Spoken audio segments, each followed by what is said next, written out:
Good evening and welcome to our virtual our virtual community meeting for the Gifford fire.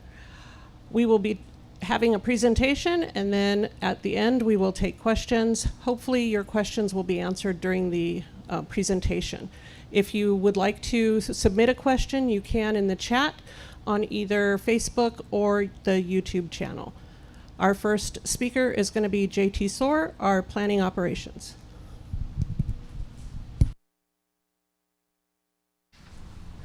Good evening. I will start with an operational update, kind of what we've been seeing the last few days. We haven't had any perimeter growth in over a week. We kind of went through that hot spell the last few days. We had some wind, we had some dry conditions, definitely elevated temperatures. We did continue to see smokes popping up well within the perimeter of the fire. However, very few of those were close enough to be necessary to put resources on them to address them. What that means is we're not going 500 feet, half a mile inside the black to chase those things. They're a very limited threat. And that's really due to safety, right? Having folks way out in the middle there, it doesn't really buy us a lot when the fuel's burning is a stump, part of a log, those kind of things. So we're really trying to balance the safety with the suppression, the tactics that we're using at the time. The stuff that's out there, we're still at 95% contained. As folks know, that high mountain area is super rugged. It's pretty remote. The access in and out of there is pretty bad. And so part of that falls back to safety. We can only get so many people out there to address those uncontained lines. The fuels that are burning, again, it's the oak savanna. The oak trees are holding heat. The logs, the stump holes from stuff that's burned in the last few weeks, as the wind hits them, they pop up, we see some smoke, we try to address them. We still have helicopters on the fire that we have at our disposal if we need them, if it's not safe enough for ground resources to get in and deal with those. Quick side note on that, the TFR, there was a question, it did drop down to 6,000 feet today. That's going to help the Santa Maria Airport flights coming out of there not have to maneuver around the TFR as much. And so we're trying to shrink the entirety of the fire, not just what's happening on the ground, but in a 3D bubble around it, down to help the community kind of set themselves up or help us set them up for success. Another part of the fire that it's typically less obvious is the suppression repair. So as the fire starts, you kind of get a whole bunch of smoke coming up, and then smoke starts to die off, be less.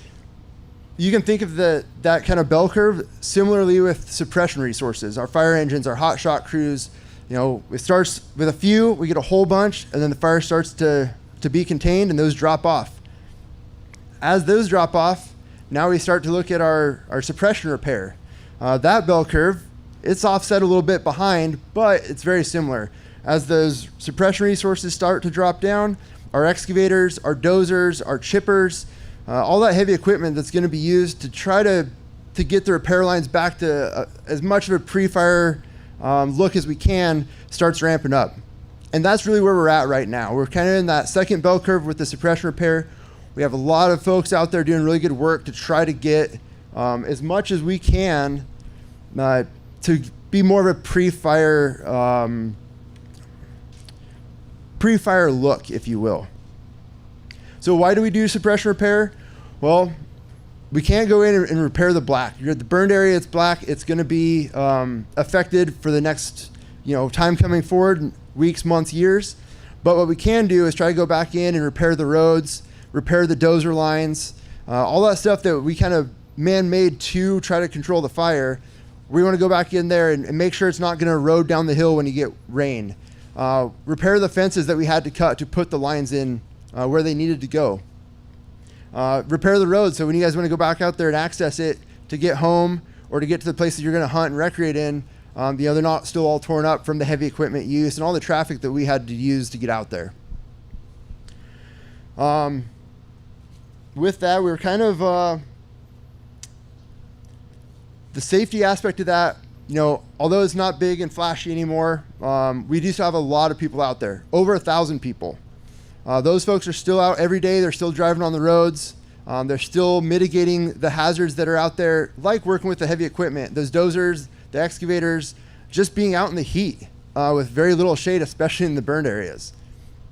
So another thing that we did, with the heat the last few days was we kind of took a tactical pause in those really hot afternoons to make sure that we had folks in areas that could continue to watch the fire to make sure that any smokes that popped up could be addressed. But we weren't doing was using the heavy equipment in areas that could potentially cause new fires. Those resources had engines nearby, they had hand crews nearby. So it's not just us, there's other things out there too, right? We had some lightning east of the fire the last couple days. So if there's new starts in the area on the forest or with our cooperators, we also have resources available to assist them if needed, whether it's short term or more of a long term. And moving into the next weekend, we're see that bell curve is going to taper. We're getting a lot of the repair done.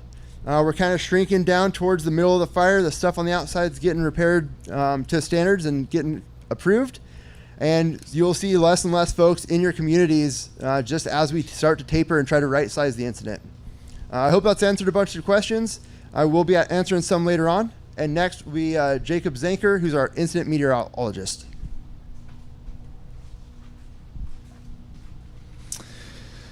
Thank you. Good evening. I'm here from the National Weather Service to provide for planning and safety of all those involved.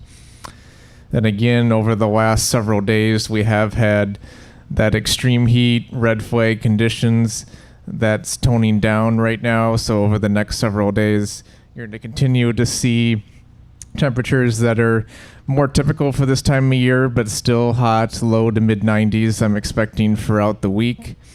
One thing that has helped is a lack of strong winds, and I expect that to continue over the next week as well.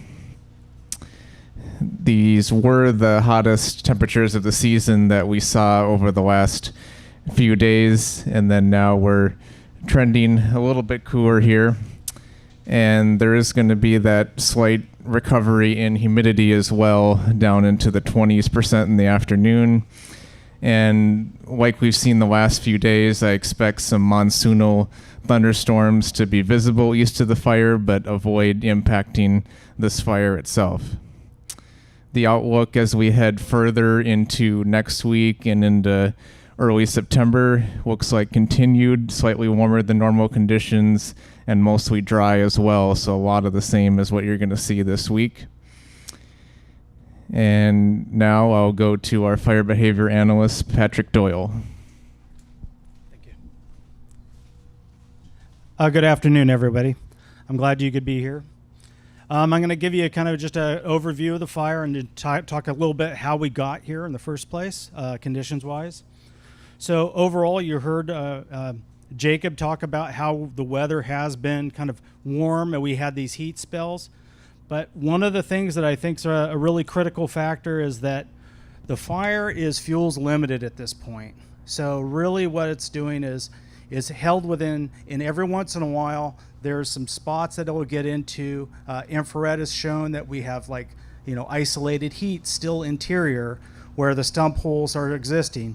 Most of the fuels that were available have consumed. There's still some islands of fuels, but it'll get into those occasionally, and that's kind of what the process of this putting this fuels out.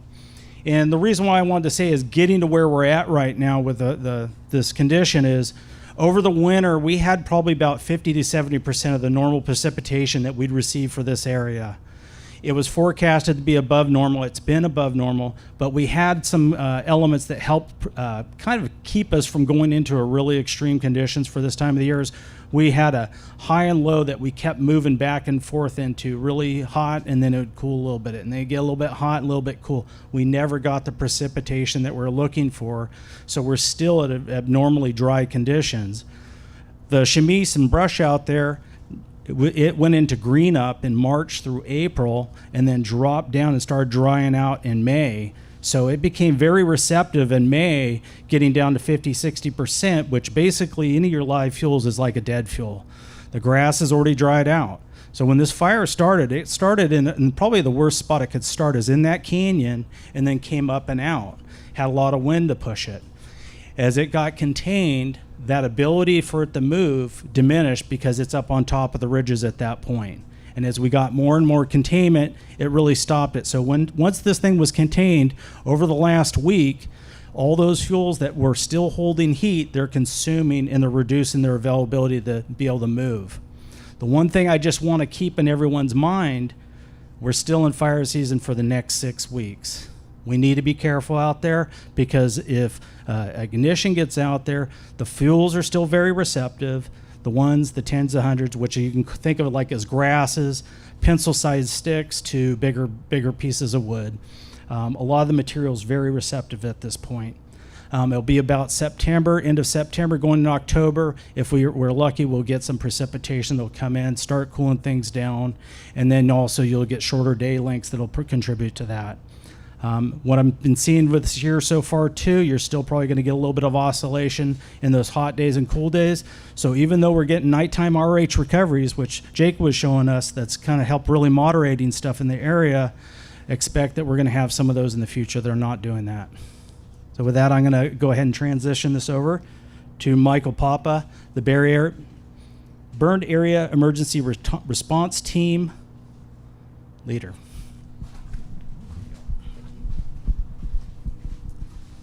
Okay. Good evening. As Patrick said, my name is Michael Papa with the Burned Area Emergency Response Team. You might start seeing the word or the acronym BAER out there, and I promise you it's not a typo. It is BAER, Burned Area Emergency Response. On the screen right now, what you're seeing is one of the outputs that our assessment team produces, and it is a soil burn severity map. Yeah, soil burns, not just vegetation. And that is one of the things that we focus on in BAER. For the U.S. Forest Service, BAER is our program, and we focus on values at risk and critical values. Those might be related to life and property, safety, assets and property assets such as roads, trails, campgrounds, communication sites, pipelines, anything and everything that's out there on the forest land that has a value, whether it's monetary or critical value to communities. So we also look at community watersheds. Many of the things that we start to look at is based on the soil burn severity. And while it sometimes mimics fire behavior and the significance and the intensity of fire, it does change with various spectrums across the landscape. A lot of that has to do with the geology and the soils strata that are out there, as well as the vegetation that sits on it. And it does include the fire behavior, residency time that the fire sits there. Ultimately, what we're looking at is what do we need to do as a forest to stabilize the infrastructure to make it through the first winter. So we heard JT talk about suppression repair. That's the first phase, and that falls to the responsibility of the incident management team. But most of this fire burned on the Los Padres National Forest. Well, I am an employee of the Los Padres National Forest, and I've been in BAER for almost 15 years. And this is the first time I've been on a BAER team on my home unit. And this team is no different. We currently have 23 specialists from across the U.S. Forest Service, mainly from California and Oregon.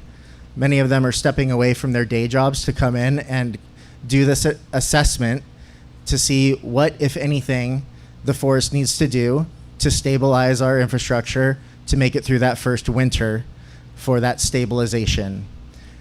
After that, we move into the rehabilitation of the forest, and that's the longer term process. That's the 2 to 5 year process. So when you look at this, just remember soil burns, and it matters.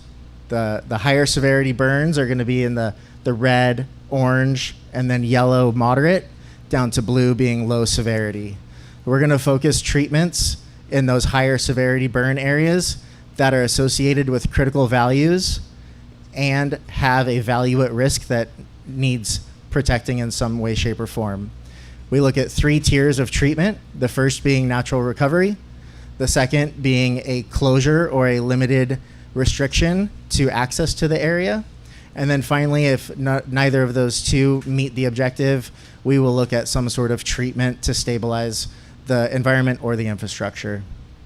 If you have further questions, please reach out to either the incident management team, who has a liaison with us at the Bear team, or the Los Padres National Forest Supervisor's Office.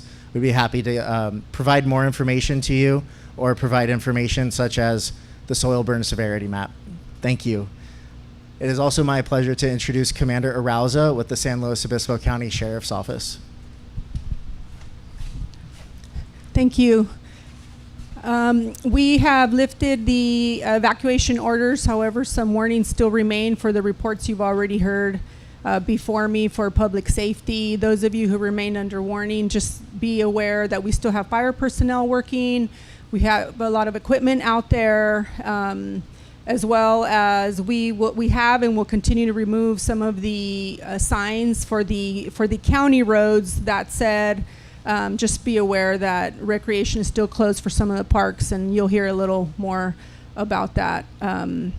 That's it for me. I'm going to introduce you to Director Scotty Jalbert with the San Luis Obispo County Office of Emergency Services. Good evening.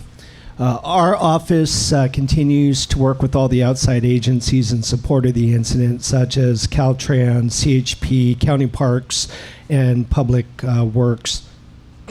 As indicated from the commander, all the orders have been released, but there are some warnings still in place. If you want to know where those warning areas are, you can go to readyslo.org, readyslo.org. You can look under emergency information and find the map where it shows all the different warnings areas. Some good news is that both of our county parks, both Santa Margarita and Lopez, are open once again for camping and recreational activities. If you want any additional information about the incident, you can always go to readyslo.org. There we have all the road closure informations or any roads that are impacted. Also there you can put the information in regards to if you have any damages to your property for the ranchers and the farmers. If you'd like to report the damages, there are some programs available that might suit you. So with that, I'd like to go ahead and turn it over to the Deputy Forest Supervisor, Janine Dawson.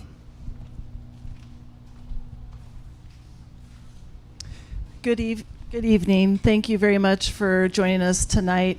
I'm thankful that you're tuning in to find out what we've been doing since this fire started on August 1st. And I know you've seen a lot of progress in terms of the lack of smoke in the air. And we wanted to share some more of the information about the work that continues to happen and why people are still engaged in the fire, still working, and the timeline, a little bit of a timeline on next steps.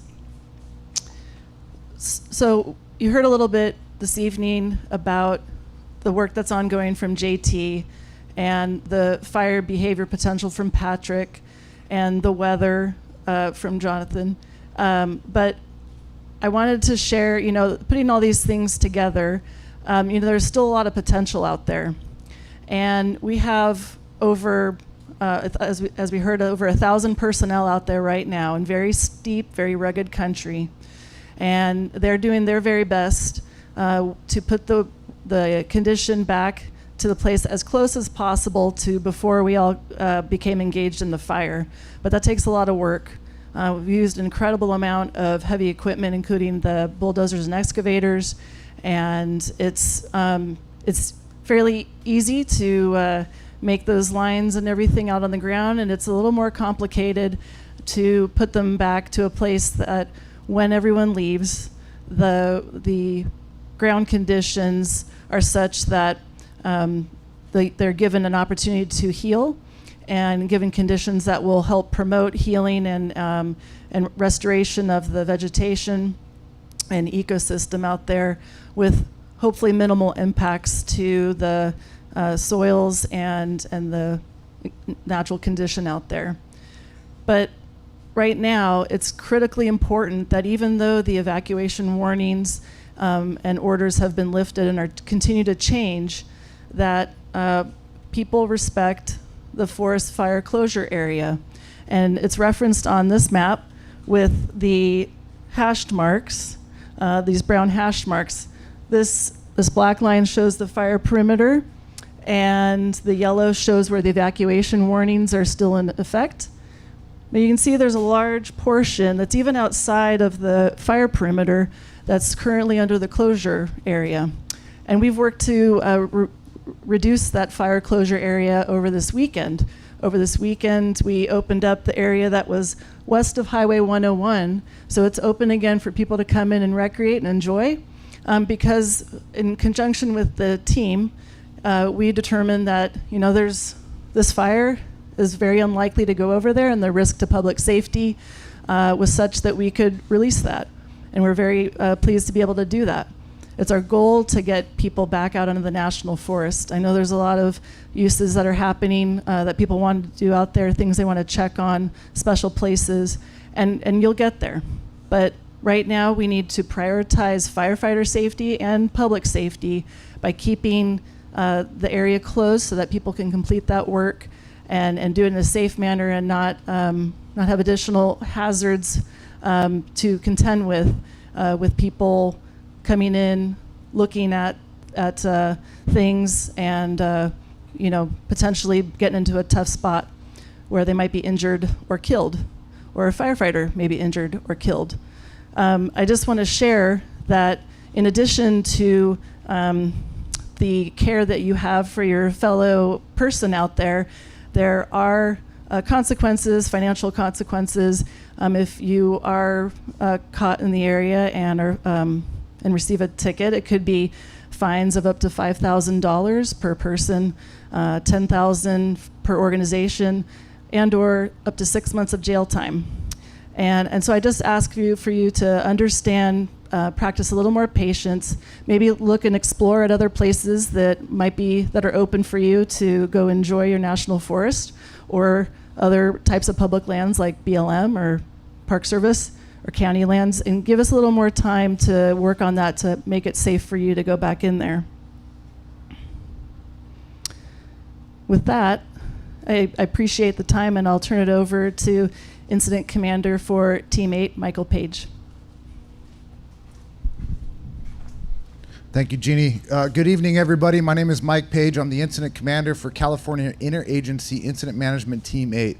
I am very proud to be standing here representing all of the firefighters and the hard work that they put into this incident in efforts to serve the communities that they live in and they care about, and to serve all of you as their constituents. So again, I'm very honored and proud to be here. A lot of really incredible things came out of the we can point to some successes on this incident, and those successes are really the way that local government, state, and federal agencies work together to collaborate and coordinate, to really put in some incredible efforts to keep the fire where it's at, stop the fire and keep it where it's at. The resources on this incident used everything available at their disposal, from night flying aircraft, specifically helicopters, to hotshot crews, to every type of fire engine you can think of. We have soil scientists and meteorologists. We have representatives from just about every single federal, state, and local government agency in this area. The Sheriff's Department has done an incredible job, really, again, coordinating the efforts to help, working with the Office of Emergency Services to really help do everything that we can do to get folks back into their homes, back into their communities, and really try to return back to normal living, right? Normal day-to-day life. So where do we go from here? Like you heard mentioned before me, there's a whole heck of a lot of work that exists out on the landscape right now. And you have, again, those same agencies collaborating to try to restore and improve the fire environment to an area where it's safe for the public to be in there, and to try to mitigate any future potential safety issues that exist out on the landscape. For Incident Management Team 8, we took the fire over about a week ago now. We should be here for another week or so. And we will look and do everything that we can to try to get the work out there that still exists to a point to where we can turn that back over to the local units. Moving into the future, I'm sure there's a lot of concerns. I'm from an area that has a lot of fire frequency, and just like you all, no stranger to how fire impacts impacts communities, not just during the fire event itself, but the long-term effects afterwards. And again, like I mentioned, all of those agencies and folks that I spoke to, they're here working very diligently and deliberately in order to try to preserve the landscape and really minimize the effects to the extent possible that come later on down, especially when we're talking about concerns like storms and winter weather that are out there on the horizon. The work that we're doing out there right now is really trying to prepare for that. And so when we look at the forest closure areas, when we look at the evacuation warnings that are still in effect, those statuses exist really to help us get that work done. They really exist to help us do everything we can to continue to provide that service to the public and keep everybody safe. The future of the incident, you can probably see, you're probably going to see a decrease in personnel over the next few weeks. You're going to see a decrease in the footprint that the fire has established here. Right now we have a camp in Santa Maria. We have a camp up in Santa Margarita, and we're actually establishing a new camp in the area known as Pozo. And so as we continue our efforts, as we continue to accomplish the work out there on the landscape that we're working so diligently to accomplish, ideally what you guys see is less and less of us and more of what you all would consider normal day-to-day life. So with that, again, I'm proud to stand up here and represent all of the agencies that are providing efforts for the Gifford fire. And if you guys have any questions, I'll be around. But you guys have a great evening, and thank you very much. Thank you, Chief Page. That concludes the formal presentation of our meeting. We'll now take questions. We do have the first one for Michael Papa from the Bear Team. All right. Well, thank you very much for the question. Virtual meetings sometimes don't feel very interactive, but this is amazing. Before I get to the question, I just want to give a big thanks to Interagency Management Team 8. From top to bottom, professionalism has been seen from the Los Padres National Forest as well as this community.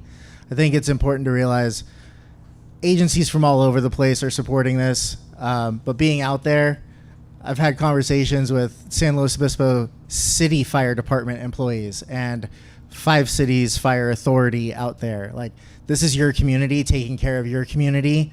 And yeah, we're bringing in people from top to bottom all over the place, but it's just a excellent organization to work with, and I'm proud to be affiliated with it. So thank you. The question from the public was regarding how far along is the Bear Team with our assessment. So the product that you see is the soil burn severity. This is about the second phase of our assessment. It starts with remote sensing, satellite information, satellite data, that's then ground truthed by our soil scientists, our geologists, and our hydrologists. They fine-tune that model to produce this soil burn severity, and then the rest of the specialists use this along with other information, including site visits and survey data, to then produce their assessments of the values at risk and the potential of damage based on various levels of storms and probability, as well as severity. Right now, we are wrapping up our field days. As of 3 hours ago, I was hiking in the wilderness right up here. So our rec team is still working. A few of our specialists are still working. Starting tomorrow, the reports will be written. We'll be doing some interdisciplinary review and analysis, peer review, Ultimately, we'll be finalizing our draft reports by the end of this week, and then presenting our findings to the forest for review and concurrence, most likely by September 2nd or 3rd. From that point, that is a request to the regional office or the Washington office of the U.S. Forest Service, and we should have a response back from them based on policy within 3 days, and that will give us our marching orders for what we are authorized to continue to do as far as bear treatments go. Thank you, Michael. The next questions are for our forest, and it will be Jeannie Dawson. Thank you. Okay, we've got a few questions about some locations and then about some of the resources. So let's see, the first question is, will there be an estimate on when the areas around the southeastern part of the fire will be open for recreational use, around New Kuyama specifically? So the area around New Kuyama, so Highway 166 is open, and the portions that are part of the Santa Lucia District and the Mount Pinos Ranger District south of 166 down here are still closed, but we are assessing when the suppression repair actions have been completed, and then when we can move forward with opening that area up through a superseding closure order. So as maybe a little difficult to see, but there's some orange and yellow lines here, and that represents some of the roads and trails that the team and the firefighters are working to repair right now. It's very slow, arduous work. Sometimes they may only make a quarter mile or a half mile in a day, depending on the amount of work that needs to be conducted out there. And we want to make sure that it's buttoned up in a way that when you go back out there, that you'll be able to recreate and enjoy it without the unreasonable risk of safety hazards for you to contend with. So thanks for the question. Has High Mountain Condor Lookout been destroyed or damaged due to the spot fire that broke out on Wednesday afternoon? So the assessments for our recreational sites, and this goes for all of them, including the lookouts, have not been completed yet. But as the conditions open up, as we are more assured that the fire potential is reduced, we'll be getting people out there to make some assessments and then work through the process of trying to request funding to repair whatever damage we have out there. When will Pozo OHV be open and did the fire reach the Pozo OHV area? So the fire did get pretty close to Pozo. I was actually out there yesterday looking at the area where the new camp is going to be set up. And so I do believe that some of those trails were affected south of the Pozo town. But again, we have our teams out there working on the suppression repair actions to try to get those back into a condition that the public can use safely.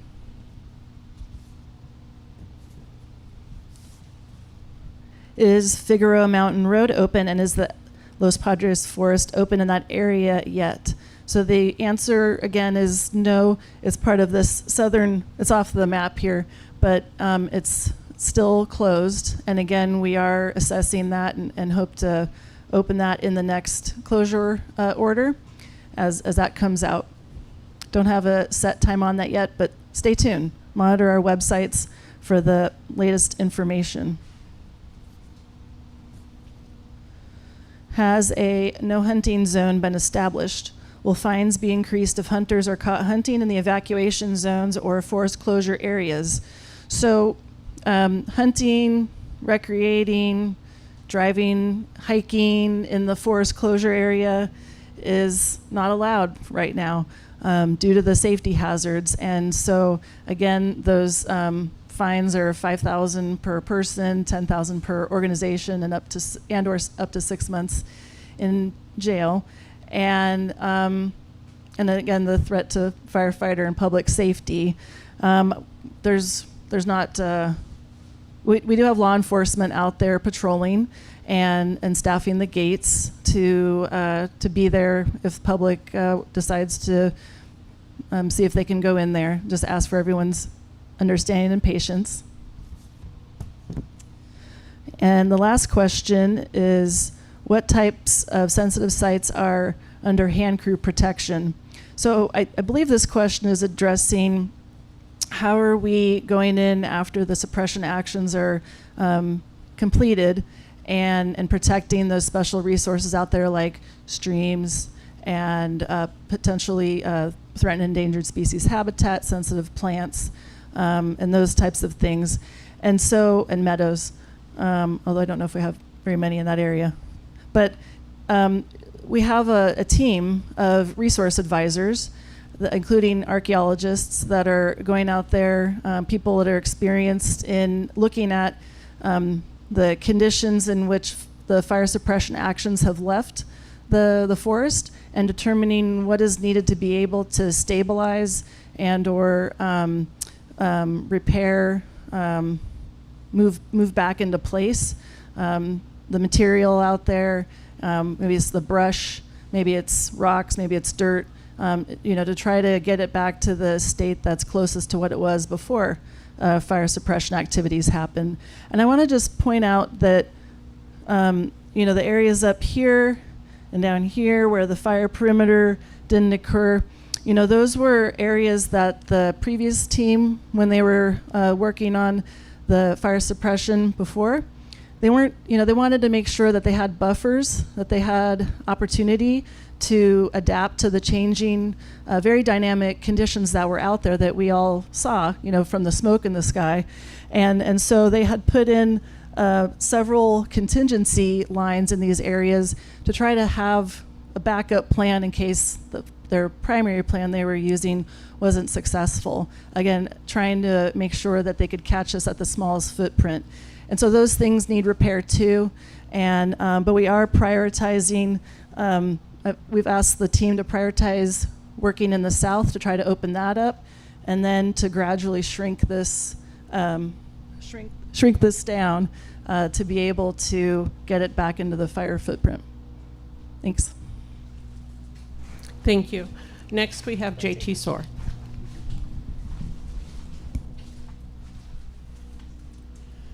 JT Soar, Operations Section Chief, and I'm going to expand on some of the repair a little bit more. Can we get the pictures that I gave you guys brought up? So the question is, how much additional work will be done in developed or sensitive areas to restore some of the aesthetics and reduce erosion? So this is a picture up near Caldwell Mountain, south of High Mountain.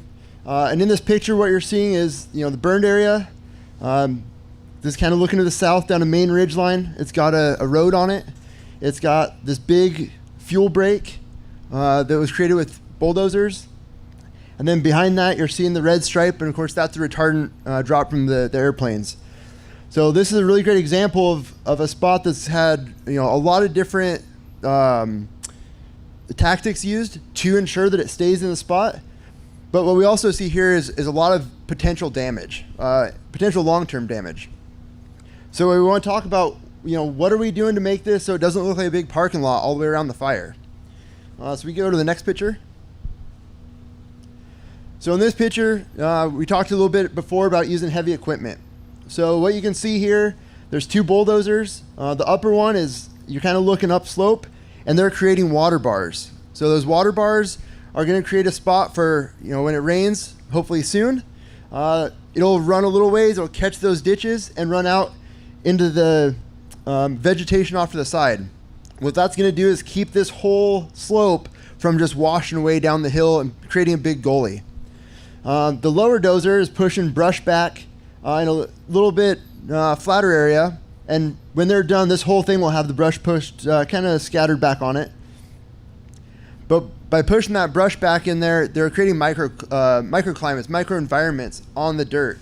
If we were to leave this like this, just open dirt, the wind's going to carry the dirt away, the water's going to carry the dirt away. By putting material back on it, it gives it a chance to retain the soil, give the chance for grass to restart, and in the future, even more brush and potentially trees.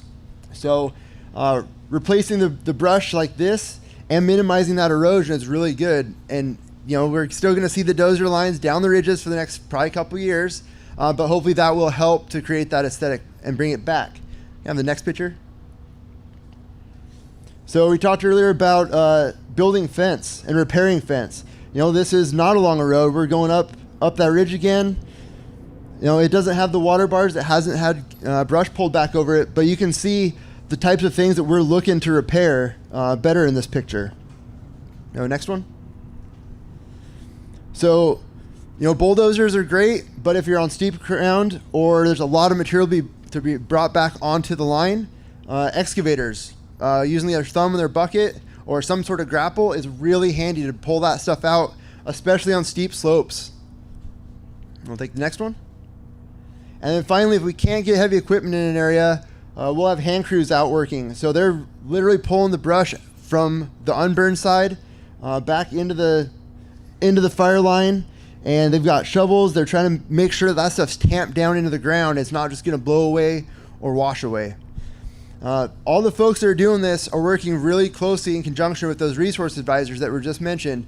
Those are people that have specialty in soils, forestry, botany, wildlife. So the repair that's being done is being done under pretty specific conditions and looking for a specific repair final product, if you will. Additionally, those sensitive sites might also be historic or cultural. We have specialists that are working with that too, from the local tribe as well as from the local forest. I hope that answers your question. Thanks. Thank you. This concludes the community meeting for tonight.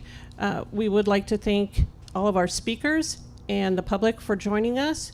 And please follow the Los Padres National Forest, the Sheriff's Department, or Ready Slow for more information on the different areas that you might need. Thank you so much.